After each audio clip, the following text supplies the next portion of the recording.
roads, forest backdrop, and a sedan to play with. Well, there's only one sedan that is built for such kind of terrain. Welcome everybody to the 2023 Subaru WRX. Now you're probably wondering why this car again. I've already done a video on it. And yes, you are right. I have done a video on the WRX. I covered it extremely thoroughly, covered all the points, and the link to that video can be found on the top left of your screen. There is one fundamental difference between this car and that car, and that is the transmission. As I mentioned, the previous one was the CVT, this is the 6-speed manual. So let's see if this 6-speed manual can ignite the enthusiast in you. I'm now behind the wheel of the WRX manual.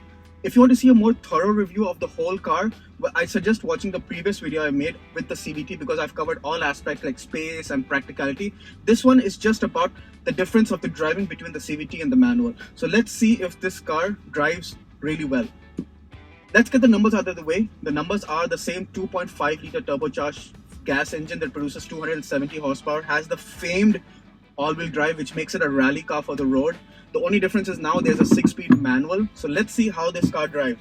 Slot it into first and you'll notice that you have a manual handbrake, a mechanical handbrake, which feels so good. But when you set off, you'll notice that the gear lever is very long, the throw and the cogs are not smooth at all. I'm on a rough road. I've been enjoying this car on slippery, gravelly surfaces, and this car has been really fun. The tail steps out just enough so that you can control, and the all-wheel drive means that it's very short and you can control it mid-corner and you can just carry on with good speeds, entry speeds and exit speeds around slow dirt corners.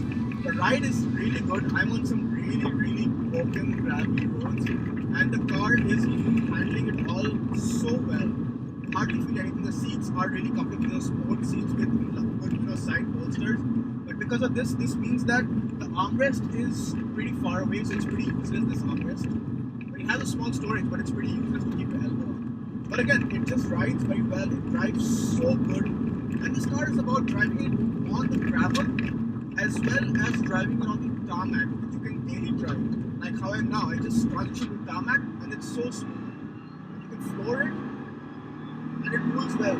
There is some double lag before 2,500 RPM. And this does feel more sprightly than the CVT was. The CVT is a bit more lazy. This feels more sprightly in each gear because you are maximizing the potential of this engine in every gear by using the whole of the rev range. The CVT kind of holds the rest permanently in the higher part of the rev range. This is much more usable. Slotted to 6th gear, it cruises really well on the tarmac. It gives pretty good fuel economy as well. Overall, it's a nice car, but this, especially when you're pushing it hard, like if you want to go for a downshift, it requires too much effort. Oh, it's too long and it's not smooth. The clutch is also a bit on the heavier side, so it is a bit of a long travel clutch.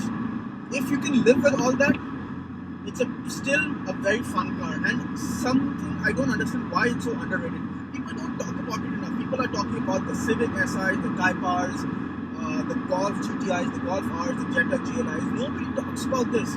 There is really nothing else that goes up directly against this car that is all-wheel drive, so fun, so rugged, and has the optional manual. Kudos to Subaru for trying to provide a manual gearbox in this day and age. It just works really well.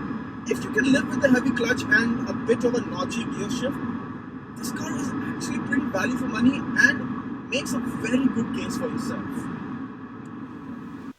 In conclusion then, the 2023 WRX Sport manual. Well, it drives really well. Honestly, I can't fault the way this car drives. It's so engaging. The steering feel is one of the best out there and everything just works well. The downer, however, is the 6-speed box. I wish it was a bit more slick, a bit more smooth, and it felt into the cogs much better. It's a bit too much of work and you can often find yourself grinding or missing a shift, which is not fun, especially when you're trying to have fun. Other aspects of this car is again just a WRX, which is it's decently practical, it's got decent room in the back, it's got a lot of boot space, and it's okay-ish with the fuel economy front as well. At around $39,000 Canadian for this mid-variant sport manual, it's definitely a lot of car for the money and extremely value for money if you can live with that notchy gear lever.